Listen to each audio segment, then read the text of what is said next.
ಚಲಿಸುತ್ತಿದ್ದ ಕಾರಿನ ಮೇಲೆ ಬೃಹತ್ ಮರ ಬಿದ್ದು ಮಗು ಸೇರಿದಂತೆ 4 ಗಾಯಗೊಂಡ ಘಟನೆ ಕಡಬ ತಾಲೂಕಿನ ನೂಜಿಬಾಳ್ತಿಲ ಎಂಬಲ್ಲಿ ಸಂಭವಿಸಿದೆ.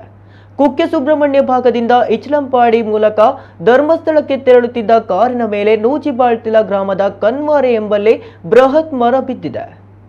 ಘಟನೆಯಿಂದ ಕಾರಿನಲ್ಲಿದ್ದ ಚಾಲಕ, 2 ಮಹಿಳೆಯರು, 1 ಮಗು ಕಾರಿನಲ್ಲಿ ಸಿಲುಕಿಕೊಂಡಿದ್ದು ಸ್ಥಳೀಯರು ಹೊರತೆಗೆದು ಆಂಬ್ಯುಲೆನ್ಸ್ ಮೂಲಕ ಆಸ್ಪತ್ರೆಗೆ ಸಾಗಿಸಿದ್ದಾರೆ. ಕಾರಿನಲ್ಲಿದ್ದವರ ಮುಖ, ಮೈ, ಕೈಗೆ ತೀವ್ರ ಗಾಯವಾಗಿದೆ ಎಂದು ತಿಳಿದು ಬಂದಿದೆ. ಘಟನೆಯಿಂದ ಕೆಲಕಾಲ ವಾಹನ ಸಂಚಾರಕ್ಕೆ ತಡೆ ಉಂಟಾಯಿತು. ಘಟನೆಯಲ್ಲಿ ಕಾರು ಸಂಪೂರ್ಣ ಜಖಂಗೊಂಡಿದ್ದು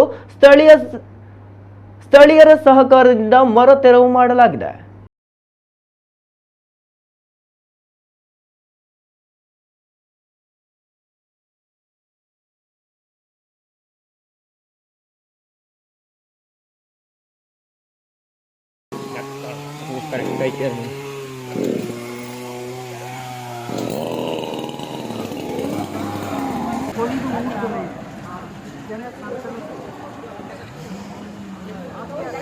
Jangan